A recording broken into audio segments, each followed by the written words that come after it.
Hi friends, have a nice day. In today's session, I have to welcome to all of you. So, our today's topic is Newton's laws of motion. So, friends, first of all, we have to do study about Newton's first laws of motion. So, what is Newton's first law of motion? Newton's first law of motion. Newton's first law of motion is depends on two things. Which are they? The first is balance and unbalanced force, and second thing is inertia. Second quantity is inertia. So friends, what is mean by balance and unbalanced force? When two or more forces are acting on the same object and they are in opposite direction, they are acting on the same object in such a way that the net resultant force act on body or object is zero, then the force is called balance force.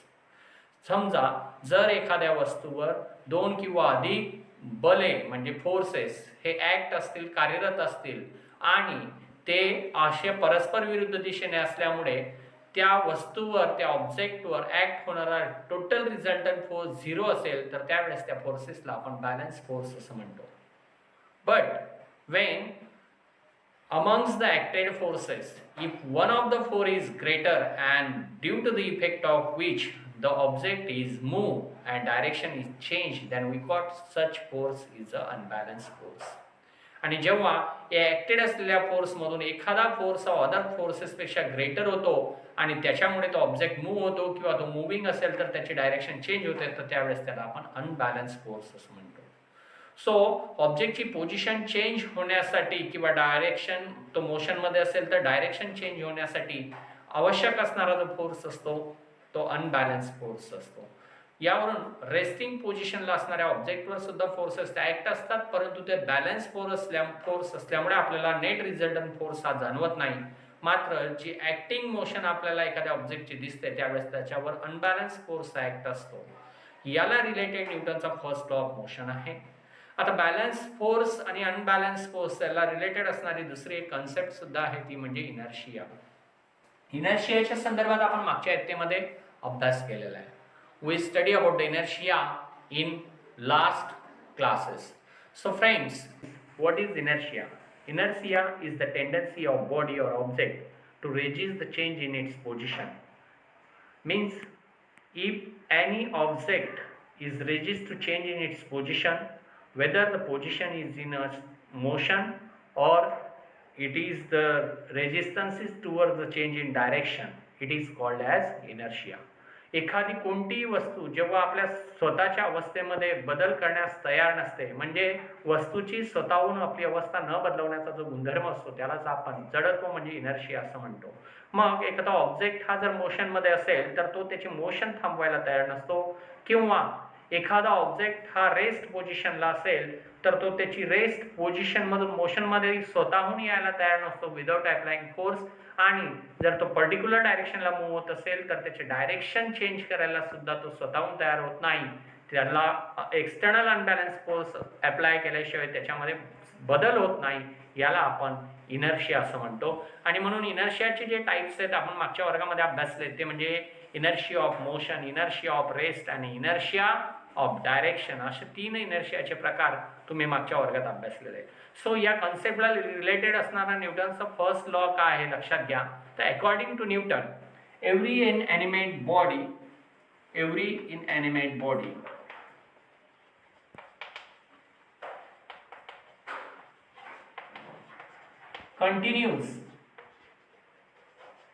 continues in its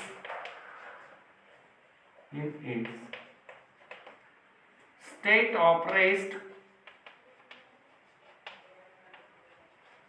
or of uniform motion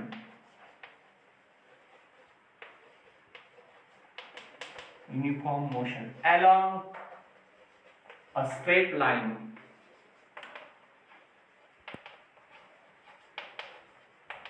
unless and external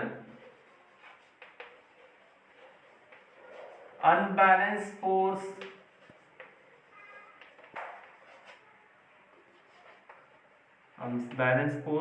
acts on it. This is the statement of Newton's first law of motion.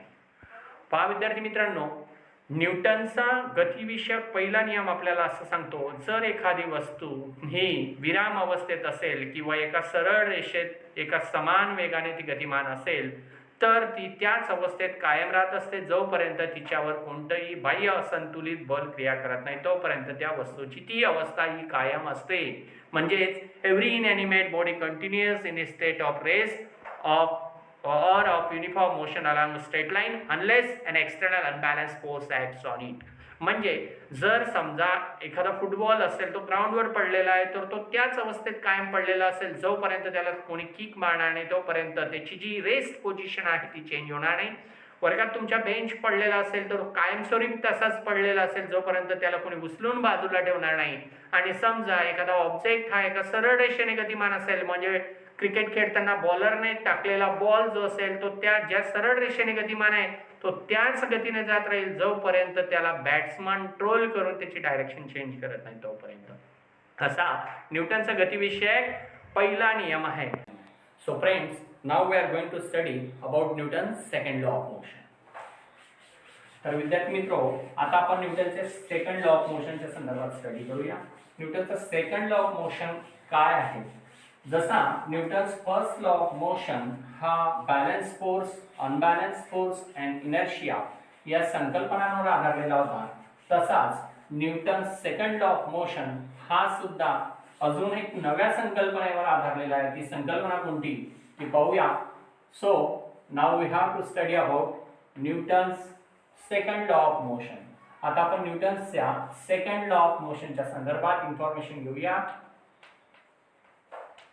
Newton's second law of motion मी तुम्हाला आत्ताच सांगितलं थोड्या वेळापूर्वी की जसा Newton's first law of motion हा related to unbalance force आणि इनर्शिया होता, तसाच Newton's second law of motion ज्या कन्सेप्टला रिलेटेड आहे ती कन्सेप्ट आहे momentum.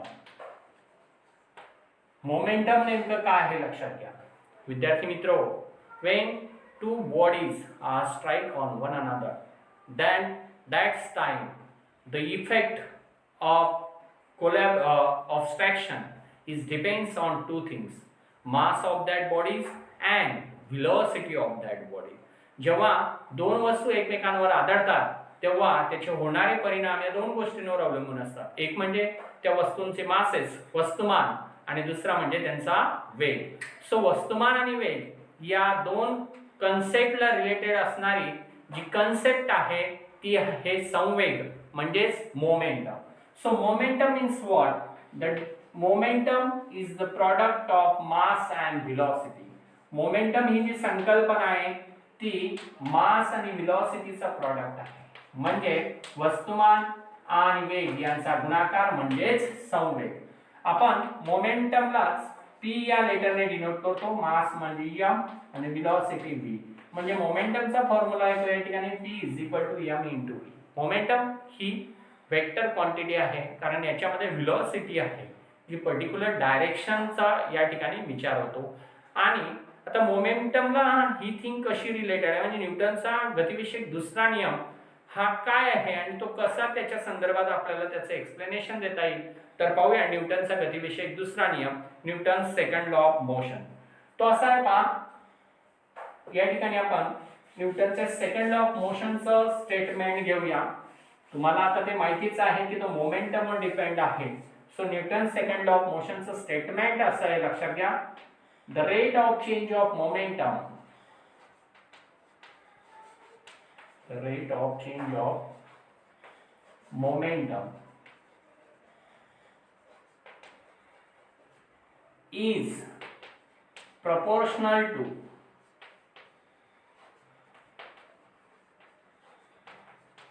applied force and occurs in direction which force acts.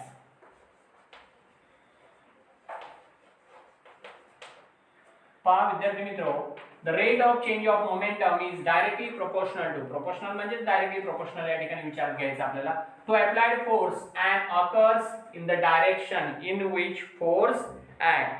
तर या ठिकाणी आपल्याला असं लक्षात येतं की न्यूटनचा गतिविषयक नियम जो आहे त्याचं एक्सप्लेनेशन मराठीतून मी या ठिकाणी सांगतो, लक्षात घ्या. संवेग परिवर्तनाचा दर हा प्रयुक्त बलाशी समानुपाती असून संवेगाचं परिवर्तन हे बलाच्या दिशेने होतं.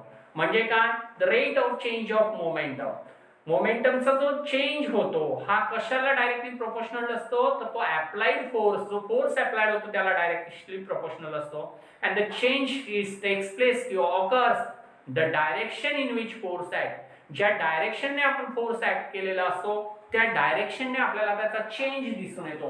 म्हणजेच काय, तर लक्षात घ्या, जर समजा तुम्ही भिंतीमध्ये खिळा ठोकत असणार तर त्यावेळेस त्या भिंतीमध्ये खिळा किती आतमध्ये जाईल किंवा तो कसा जाईल हे दोन गोष्टींवर डिपेंड असेल की आपण त्याला अप्लाय करणारा फोर्स कसा करतोय. तर अप्लाय करणारा जो फोर्स असेल त्याचं जे चेंज इन मोमेंटम असेल ते त्या फोर्स आपण जे डायरेक्शनला अप्लाय करतो त्या डायरेक्शनला त्याचा इफेक्ट आपल्याला जाणवतो. म्हणजे जर तुम्ही खिळा भिंतीमध्ये ठोकत असणार तर ती हातोडी किती वजनाची आहे आणि तिचा ठोकण्याचा वेग किती आहे त्याच्यावर त्या खिळ्याचं भिंतीमध्ये आतमध्ये घुसण्याचा जो परिणाम असतो तो अवलंबून असतो. जेवढा त्याचा मास जास्त असेल किंवा जितकी व्हेलॉसिटी जास्त असेल या दोघांचा गुणाकार जितका जास्त तितका त्याचा परिणाम आपल्याला ज्या डायरेक्शनला आपण फोर्स अप्लाय करतो, समजा भिंतीमध्ये तुम्ही खिळा मारत असणार तर त्याचा परिणाम जितका जास्त मोमेंटम तुम्ही प्रोड्यूस करणार तितका ज्या डायरेक्शनला फोर्स अप्लाय करणार त्या डायरेक्शनला आपल्याला दिसून येतो. असा हा न्यूटनचा गतिविषयक दुसरा नियम आहे. म्हणजे फॉर एक्झाम्पल आपण पाहतो बऱ्याचदा की समजा एखादं वाहन एका इलेक्ट्रिक पोलवर आदळलं गेलं तर त्यावेळेस तो पोल किती वाकलेला असेल हे ते वाहनाचा वेग आणि त्याचं वस्तुमान याचा एकंदरीत त्या पोलवर झालेल्या आघातावर अवलंबून असतं. यावरून आपल्याला न्यूटनचा गतिविषयक दुसरा नियम जो आहे म्हणजे Newton second law of motion तो क्लिअर होतो मित्रांनो. Now we have to study about the force equation which is depends on Newton second law of motion. आता आपण न्यूटनच्या गतिविषयक दुसऱ्या नियमावर आधारलेलं फोर्स इक्वेशन डिराईव्ह करणार आहोत. ते कसं आलं त्याच्या संदर्भात स्टडी करणार आहोत. सो फ्रेंड्स, ही फोर्स इक्वेशन स्टडी करण्यासाठी काही बेसिक गोष्टी ज्या आहेत त्या आपल्याला यापूर्वी माहिती, त्या म्हणजे कोणत्या. Let object of mass m moving with initial velocity u and final velocity v for time t. जर समजा एखादी वस्तू जिचं मास m आहे, इनिशियल वेलोसिटी u आहे, फायनल वेलोसिटी v आहे आणि टाइम t साठी जर ती मूव्ह होत असेल तर त्यावेळेस तिचं इनिशियल मोमेंटम जे असेल ते कसं असेल, तर इनिशियल मोमेंटम मी आताच तुम्हाला सांगितलं त्या पद्धतीने इनिशियल मोमेंटम, आपल्याला मोमेंटमची डेफिनेशन माहिती या ठिकाणी की काय, momentum is the product of mass and velocity. So initial momentum जे असेल ते असेल mu, कारण u इनिशियल वेलोसिटी असल्यामुळे. आणि फायनल मोमेंटम काय असेल, तर पहा फायनल मोमेंटम असेल त्या ऑब्जेक्टचं फायनल मोमेंटम ते असेल mv. म्हणजेच का, v फायनल वेलोसिटी आहे म्हणून final momentum mv, initial momentum mu, u ही इनिशियल वेलोसिटी असल्यामुळे. आता according to Newton second law of motion, Newton second law of motion आपल्याला काय सांगतो लक्षात घ्या. According to Newton second law of motion,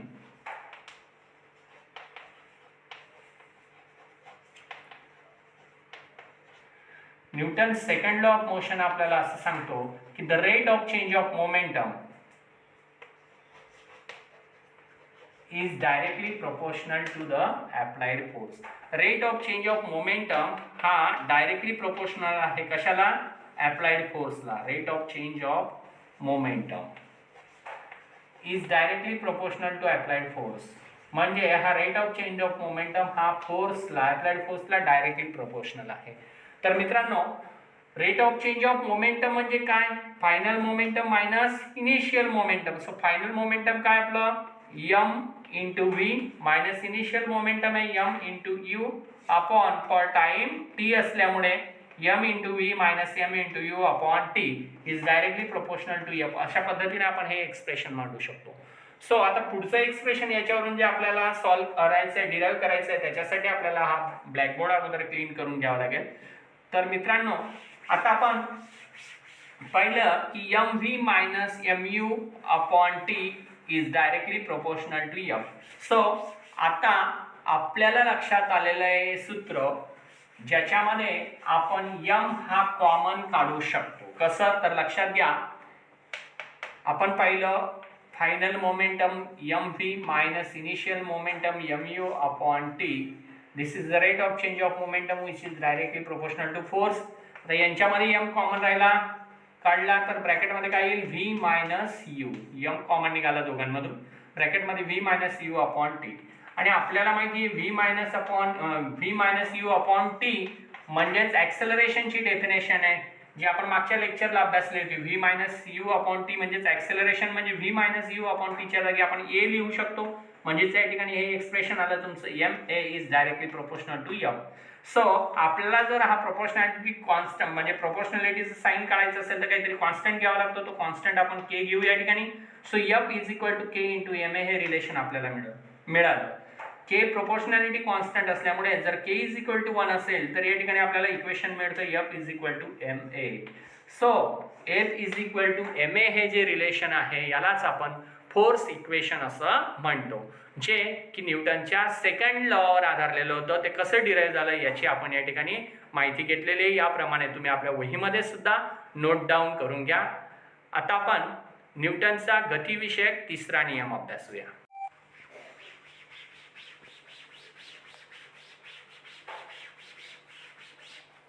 So friends, now we have to study about the Newton's third law of motion. तर आपण न्यूटन्सचा third law of motion आता या ठिकाणी स्टडी करणार आहोत. म्हणून या ठिकाणी मी सेकंड जिथं लिहिलंय तिथं चेंज करून घेतो, म्हणजे इथं थर्ड लिहू आपण Newton's third law of motion. विद्यार्थी मित्रांनो, न्यूटन्सचा गतिविषयक तिसरा नियम हा सुद्धा अजून एका संकल्पनेवर आधारलेला आहे. जसं आपण पाहिलं की Newton's first law of motion हा बॅलन्स फोर्स अनबॅलन्स फोर्स यावर डिपेंड होता, तसंच तो इनर्शियावर पण डिपेंड होता. न्यूटनचा सेकंड लॉ ऑफ मोशन जो आपण स्टडी केला तो मोमेंटमवर डिपेंड होता, आणि न्यूटन सेकंड लॉ ऑफ मोशनवर डिपेंड असणारा अजून आपण फोर्स इक्वेशन पण डिराईव्ह केलं. तसंच Newton's third law of motion जो आहे हा ज्या फोर्सवर डिपेंड आहे ते फोर्स आहेत action force and reaction force.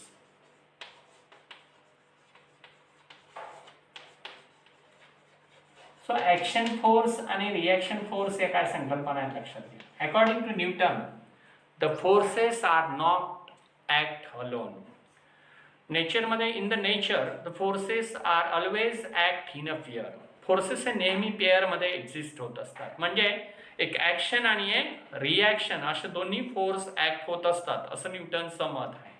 तर मग न्यूटनचा जो थर्ड लॉ ऑफ मोशन आहे तो नेमका काय आहे विद्यार्थी मित्रांनो लक्षात घ्या. Newton's third law of motion आपल्याला असं सांगतो, every action force has an equal and opposite reaction, both are act simultaneously. म्हणजेच काय की प्रतिक्रिया बल आणि क्रियाबल हे दोन्ही जे आहेत, ऍक्शन फोर्स म्हणजे क्रियाबल आणि रिॲक्शन फोर्स म्हणजे प्रतिक्रिया बल. न्यूटनच्या मध्ये कोणत्याही वस्तूवर जेव्हा ऍक्शन फोर्स कार्य करतो त्यावेळेस त्याच वेळी त्याच्या विरुद्ध दिशेने रिॲक्शन फोर्स सुद्धा कार्य करत असतो, आणि दोघांचा मॅग्निट्यूड इक्वल असतो, मात्र डायरेक्शन ही अपोजिट असते. मग हे कसं, तर याचं उदाहरण आपण घेऊया. जेव्हा आपण नावेवरून एखाद्या नदीवर चालणारी जी नौका असते आपली नाव, त्यावरून जेव्हा काठावर उतरतो त्यावेळेस काठावर उतरताना आपण जंप घेतो. आपण जसं की त्या नावेवर फोर्स ऍक्ट करतो म्हणजे ऍक्शन फोर्स लावतो, त्यावेळेस रिॲक्शन फोर्समुळे आपण पुढे काठावर जातो. स्विमिंग करताना सुद्धा आपण आपल्या हाताने पाणी मागे ढकलतो, जी मुवमेंट आपण करतो पाण्याला मागे पुशअप केल्यामुळे आपण पुढे पुलअप होतो. म्हणजेच काय, every action force has equal and opposite reaction force and both are act simultaneously. या ठिकाणी एक गोष्ट महत्त्वाची आहे की हे जे ऍक्शन फोर्स आणि रिॲक्शन फोर्स असतात हे इक्वल इन मॅग्निट्यूड जरी असले तरी ते एकमेकांना कॅन्सल करत नाही. They do not cancel each other, action force and reaction force. त्याच्यामुळे आपल्याला दोघांचेही परिणाम दिसून येतात. ॲक्शन फोर्सचा इफेक्ट संपल्यानंतर रिॲक्शन फोर्सचा इफेक्ट आपल्याला दिसून येतो आणि अशा पद्धतीने ॲक्शन आणि रिॲक्शन फोर्सवर आधारलेला न्यूटनचा हा गतिविषयक तिसरा नियम आहे. त्याचं स्टेटमेंट पाहूया आपण जरा काय आहे. तर every action force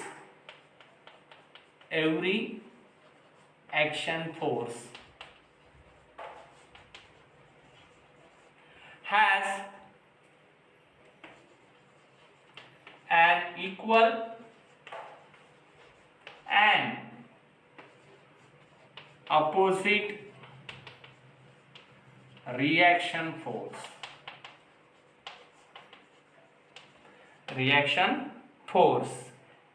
which acts simultaneously.